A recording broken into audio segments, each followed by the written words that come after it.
We're continuing to talk about the book of Revelation. We started this some time ago, then we had a break where we did some other things, and now we're continuing to talk about it again. We'll try to finish it this time. And we're up to chapter 9, verses 15 through 16. And the four angels were loosed, which were prepared for an hour and a day and a month and a year, for to slay the third part of man. And the number of the army of the horsemen were 200,000, and I heard the number of them. This is quite a fascinating scripture here, and it's caused a lot of conversation among believers. What's interesting about it, that's 200,000 is 200 million. Now, China has about 1.5 million people in its army. They got the biggest army in the world. I think we're about 1.1, and India is about 1.3 or something like that. And so 200 million soldiers would be in an army, would be more than all the armies of the world right now. But a lot of people think a nation like China with a couple billion people could, gather together an army that big, or maybe the United Nations. Some of the believers think that the Battle of Armageddon will be fought by the United Nations, gathering together an army of 200 million people to come against Israel, which is how many people in Israel again, Asaf? A million or two? No, the population, including the children, is close to 10 million. Oh, 10 million. Okay. So a little below 10 million. So if an army of 200 million came against Israel, that would be, you'd think that'd be overkill. But well, there weren't even that many people on the earth when John wrote this. So but each one of us is much stronger than everybody else. Yeah, in the Old Testament, I think it's Ezekiel or Isaiah says one will cause 1,000 to flight. So there's a prophecy there about the powers that the warriors in Israel will have. They'll have almost supernatural powers according to some of the predictions. But anyway, yeah, you're right. That number is bigger than all the population of the earth, and by far bigger than the population of the known world to John the Revelator. I think Rome only had about 1 million people in it, something like that. It was one of the biggest cities in ancient times. So this number was fantastically big, but the number is somewhat deceptive. The number, the base of the number is a number that means well, 10,000. 10,000 was the biggest number they had, and it's from the Greek word called myrias. Okay, so 10,000 times 10,000, but it doesn't necessarily mean 10,000. It means innumerable. So this was 10,000 was the biggest number they had, and if you were speaking of something that is beyond ability to count, you called it that. And so this is kind of interesting. So he was saying that there was 2 times an infinite amount times another infinite amount, or unlimited amount, or amount beyond what I can write. Okay, so it's a way of expressing, saying it's a very big number. That's basically what John was saying. The number of horsemen is really, really big. It's basically what he's saying. But can something like this happen literally? It's possible. With where we're headed as a civilization, it's possible we could have a war involving that big of a number. And this is the interesting part about Revelation is it kind of comes true in bits and pieces. Bits and pieces seem to be materializing, and then it's not followed by the other piece. And so it's just bits and pieces here in literal materialization. But as far as the evolution of the disciple, where it applies spiritually, the sequence is very, very profound, and it works. Whereas the literal fulfillment just doesn't seem to apply, but literal parts of it do materialize now and then and make people think, boy, this is the end of times. I don't know how many times in my life, I'm 79 years old, and there's been quite a number of times in my life I've had people quote me something from the book of Revelation, say, yeah, this is the end of time. It's right around the corner. Jesus is coming probably within months now. And of course, nothing happened. So people get all their juices all geared up when they see some type of fulfillment. But just a couple months ago, there was some astrological configuration that was supposed to be in harmony with Revelations chapter 12. They figured out, and they figured that that was the end of times. But then when the date come that the configuration was reached, nothing happened. So I don't know how many failed prophecies I have seen from the Bible. If you want to be a true prophet, all you got to do is find somebody that's making a prediction and then declare that it won't happen. And you'll be right 999 times out of 1,000, and you'll look really like a true prophet by the time it's all over. Okay, so these it says these four angels were prepared for an hour and a day and a month and a year to slay the third part of men. So we have to look and see how this applies to the life of the disciple, not to a great war that's taken place on the planet of physical war, but the struggle of the war of the disciple has against the material world. So even though the horsemen do the slaying, the four angels who have the authority over the horsemen, and they, when they're no longer bound, they are the ones responsible and in charge of the destruction. So the four angels make ready for the four different times in the evolution of the disciple. And the disciple has to slay at least a third part of his lower nature to make the step forward and open the spiritual eye so he can see with a higher frame of vision.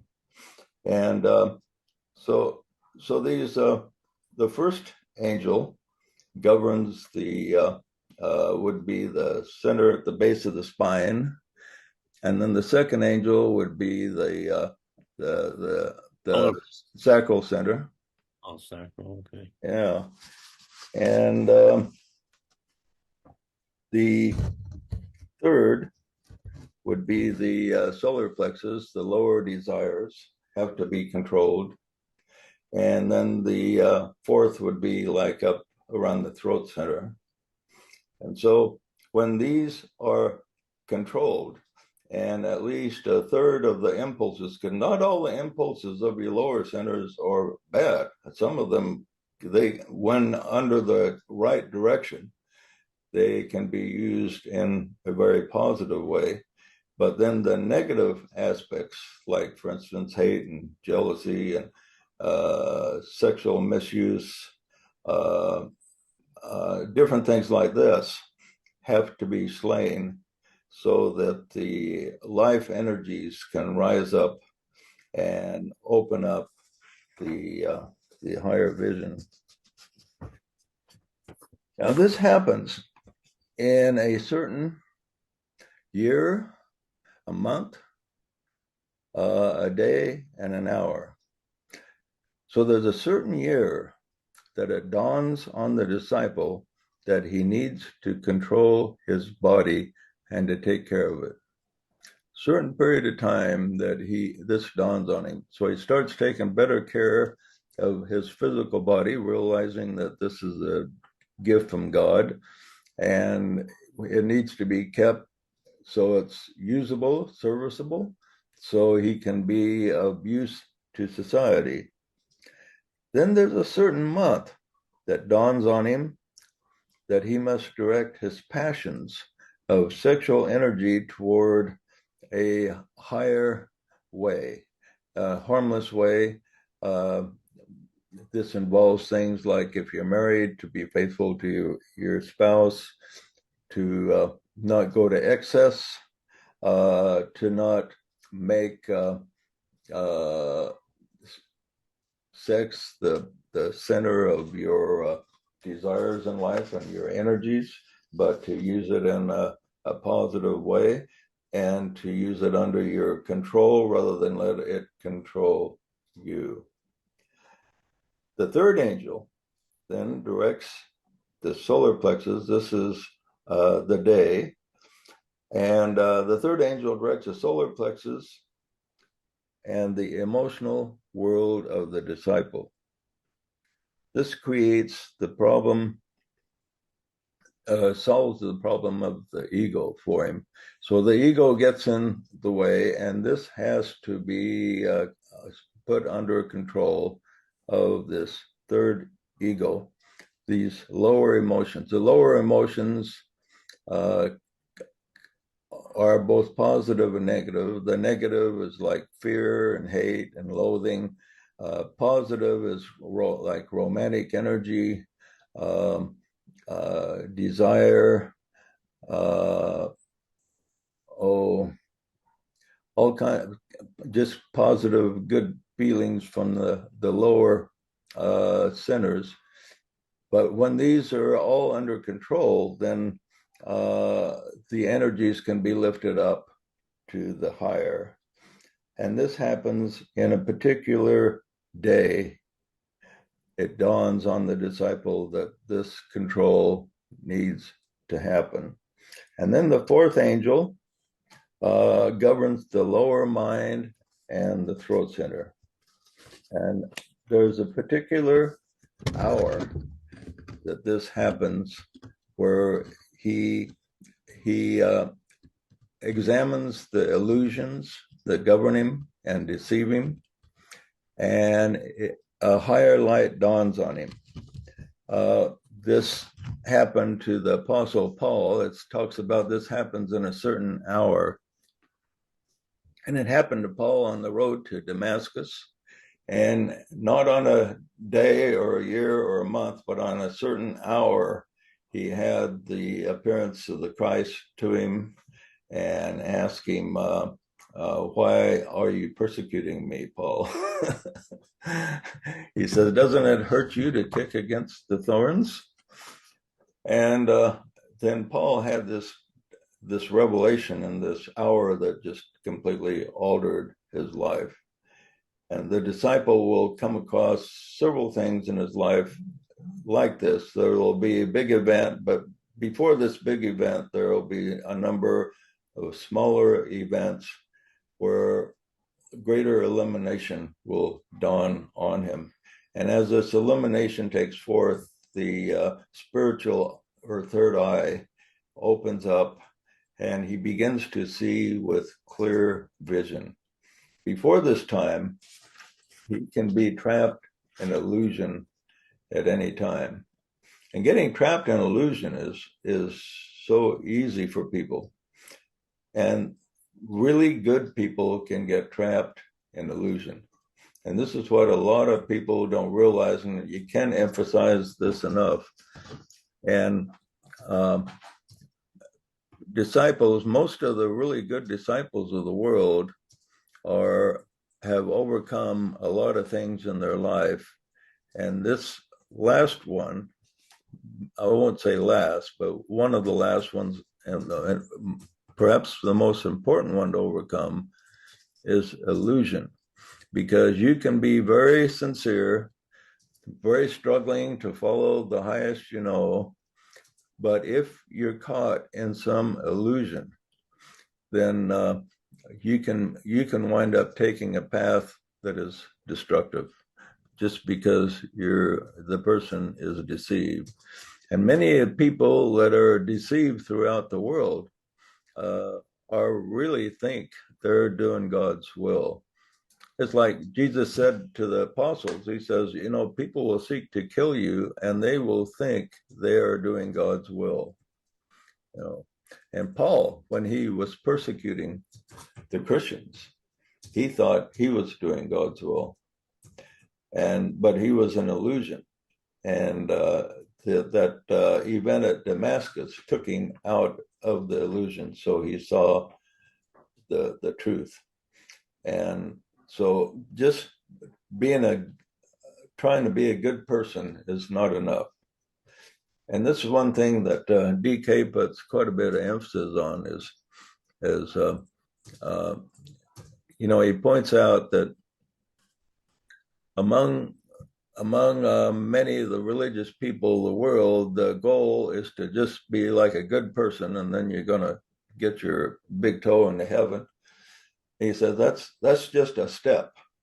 Being a good, loving person, that's a given for a disciple. All disciples have this, pretty much. True disciples have this quality, but you have to go a step further and remove your illusions. And illusions are very tricky because some of them are planted in us when we're just maybe a couple years old. What you're taught when you're 2, 3, 4, 5, 6, 7, 8, 9 years old really sticks in your mind. And it's very hard to go back and unravel it if you have it fixed all these years. If you have a fixed belief that's planted in there by your parents when you were just 5 years old, for instance, it takes a lot of introspection to go back there, find it, and remove it. Does anybody here have an experience of removing an illusion from your own life that you want to tell us about?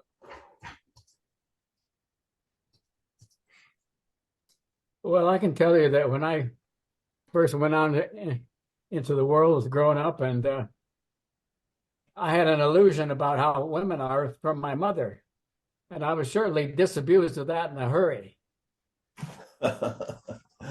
Yeah. So, what was your illusion then? Well, I thought that women are mostly spiritual and loving and so on and so forth, but I found that there were quite a few of them that weren't. The women are just about as bad as us guys when it comes right down to it, probably. That's for sure. But I find women are either very wonderful or not so wonderful.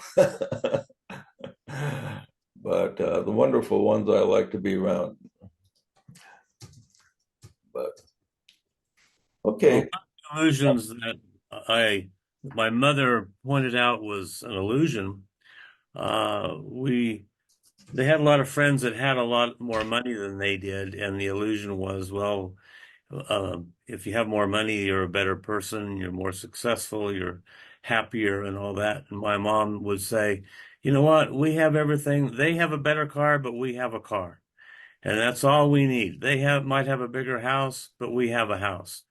And she went out of her way to dispel illusions like that, like like what makes one person superior to another. She said, there's no one that's superior. They just think they're superior. Well, that So, was pretty intelligent for your mom there. yeah, being your sister and all, Sister? Yeah. Yeah. right in the family somewhere. But she had a very and I always remembered the way, she would teach me things about equality, and that just make the best of what you have, and do the most with it. I think one of the greatest illusions I had when I was young is I had great, well, talk about nice females. There we go. There, there went a beautiful one right there. Yeah. Yeah, she points out all my illusions and my glamours and my mayas. I think one of the illusions I had when I was young was about authority. I've always resisted authority somewhat, but when I was in the church, I pretty much accepted the importance of authority. But uh, the enlightenment I had about the beast was a really important piece of knowledge about there's two types of authority, earned and unearned authority. And just because somebody's appointed over you does not make them in a position where they are correct. they can be just as wrong as anybody else. Great. Yeah. JJ, I think an obvious illusion that everybody has, and I'm sure I had it, is that I thought until a certain point that my parents are perfect. And then came a point where I realized that they are not perfect. You thought your parents were perfect when you were young? When I was a child, like You must every have been other child. you must have been an unusual kid. All the kids I grew up with thought our parents were just old fogies that didn't know what they were doing. No, not when I was a kid. When I was young, when I was When a you're small child. real Yeah, young, huh? Yeah, yeah. If you're a young child, you kind of look on your parents like gods. yeah, that's it.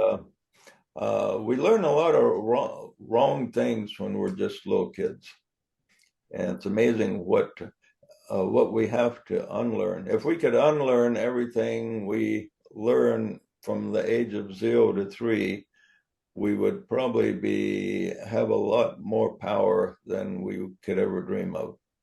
But we learn of our limitations the first years.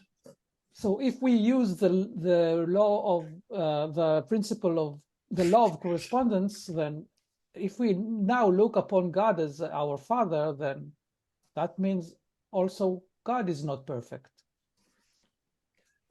Yeah, perfection doesn't really happen in form. This is the interesting thing about perfection, is that we gauge perfection in form, but there's no such thing, because in form you can have relative perfection. So, for instance, what's the most perfect looking female face in the world?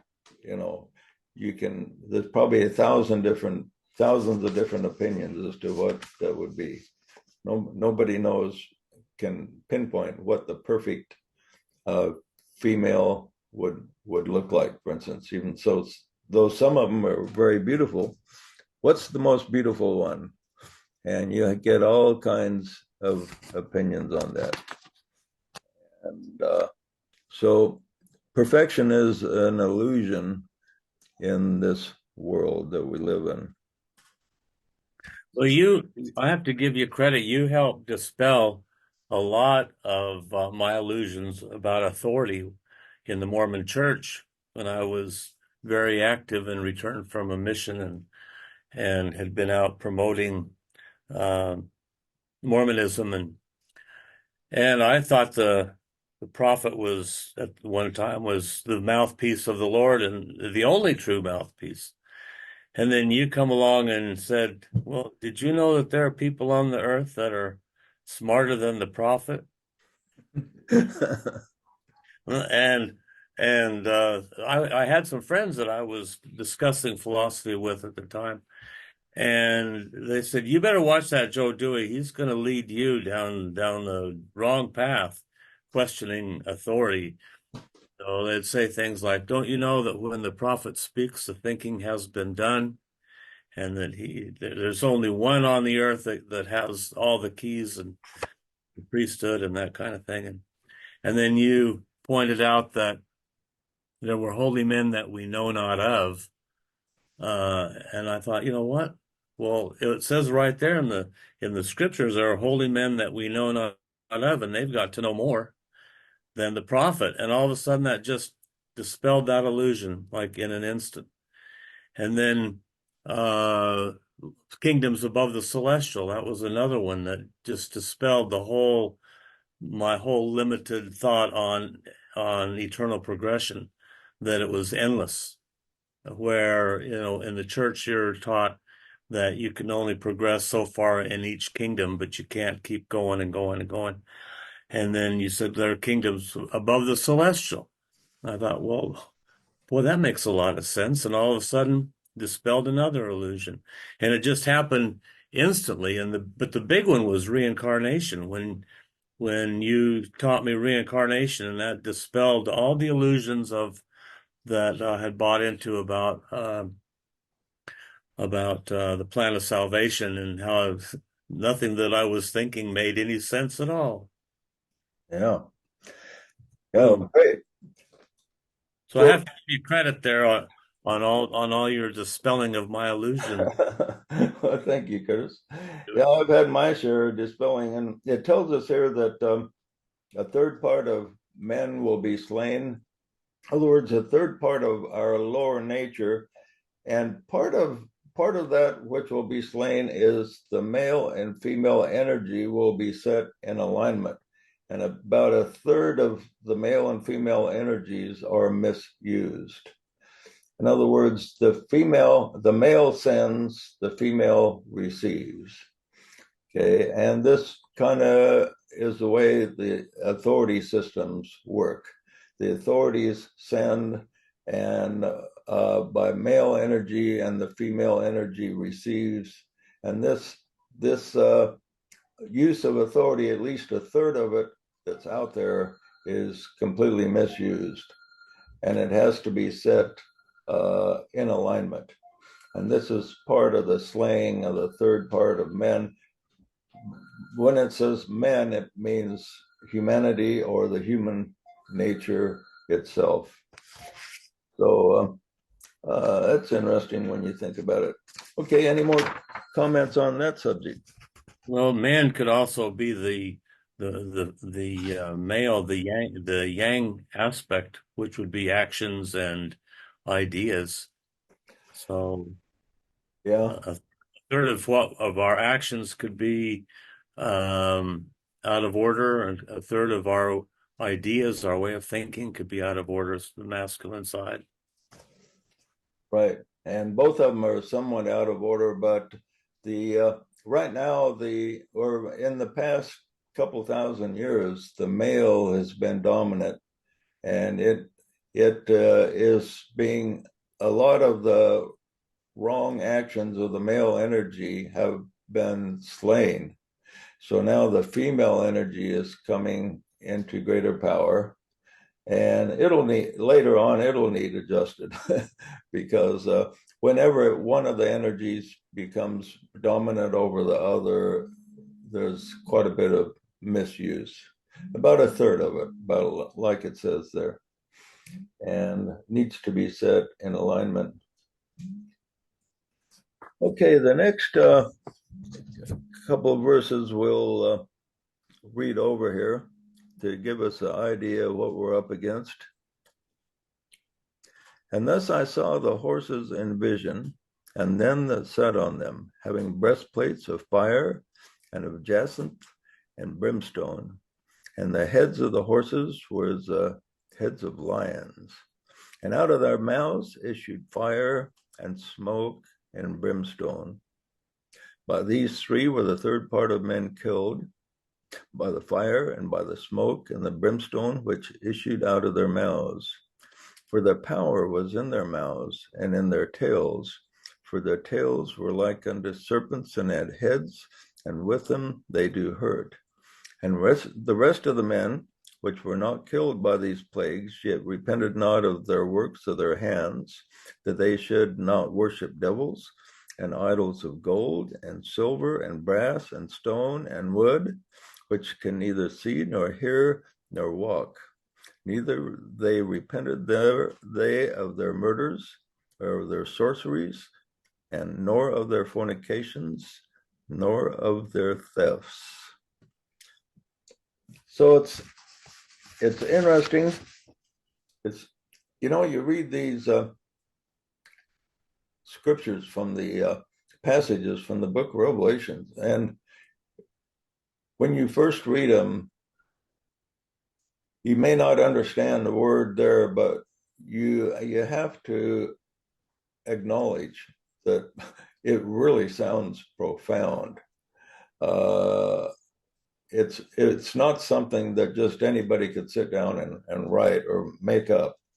It's a very profound wording with a lot of meaning in them. So let's look at we just have time to go over a little bit here. It says, their power or authority is in their mouths and in their tails. What do you suppose that means?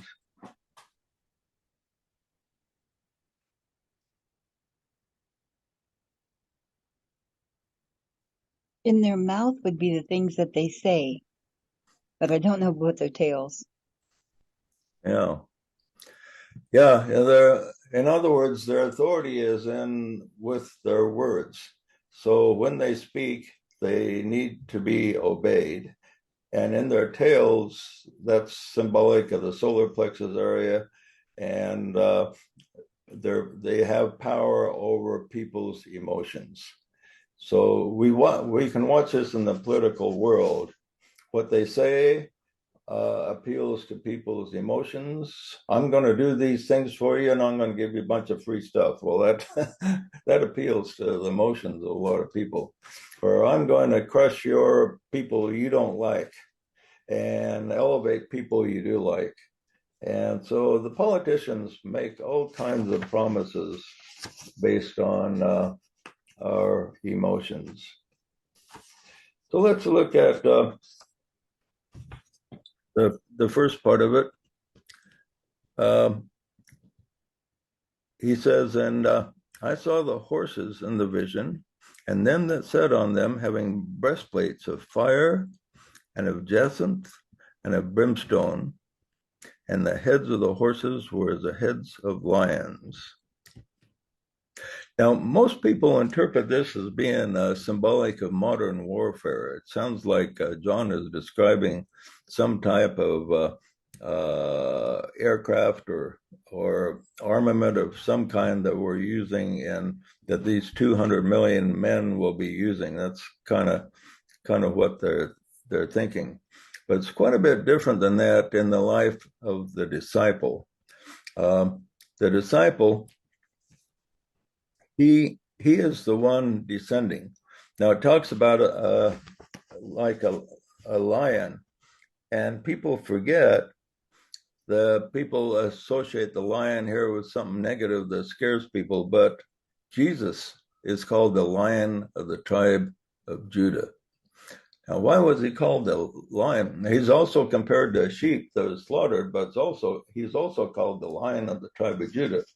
So he represented two images. One is a sheep that allows itself to be slain, and the second, a lion which puts terror in the hearts of his enemies. JJ, the lion is the symbol of the tribe of Judah. Yeah, that's right. And Jesus was of the tribe of Judah. So, and the book of Revelations tells us that he is the Lion of the tribe of Judah. So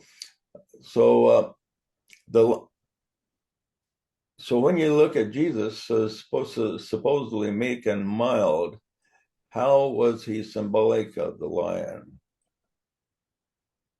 Well, he devoured old ideas and traditions and belief systems and thought forms that preceded him that were um, inculcated into the minds of the masses by the Sanhedrin and the Right, power to be. right, and he terrified the authorities of his day.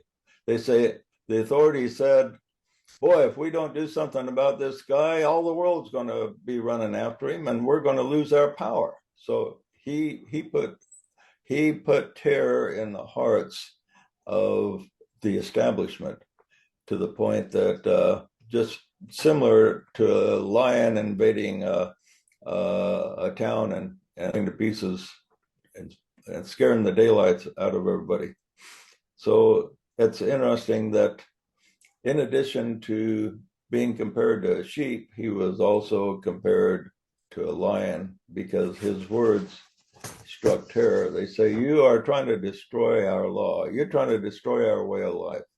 Uh, and this is what a lion invading a neighborhood would definitely do. He would destroy uh, the way of life of the people if he was able to roam free. And this is the way that they looked upon him being the disciple.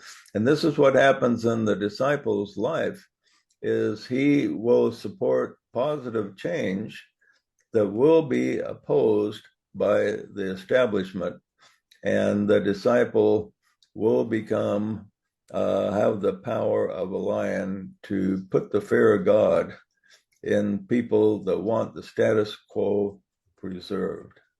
And this happens time and time again. So if you want to see the lions, the true lions, spiritual lions, look at the people that are presenting ideas that are attacked and disturb the status quo.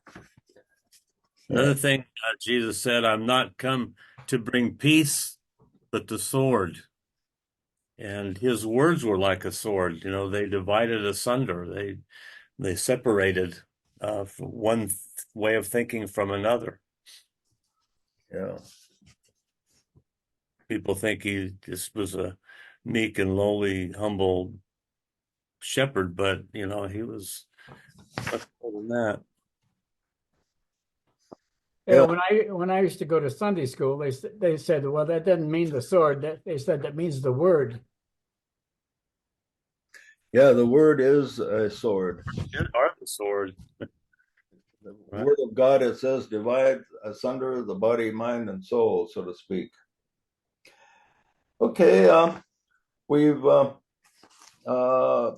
just about as far as we can. Oh, let me cover just one more thing I left out here was speaking of the assistance we have in slaying the lower personality. We talk about this 200 million, the big number, which is an innumerable number, and this number, which is 10,000 times 10,000, comes from the word myrias, and it's used in another very interesting scripture. And let me read it to you. But you're come up unto Mount Zion and unto the city of the living God, the heavenly Jerusalem, to an innumerable, and that's the word myrias that is laid in the book of Revelation. It's translated as 10,000, to an innumerable company of angels or messengers, to the general assembly, to the church of the firstborn, which are written in heaven. So the church of the firstborn is said to have this number associated with it, which means a very large number. And they are these invisible people from the other side are available through the oneness principle that the disciple can contact and use to assist him in slaying the third part of the lower nature so that the higher nature can prevail and the higher vision can be manifest. Okay, any comments?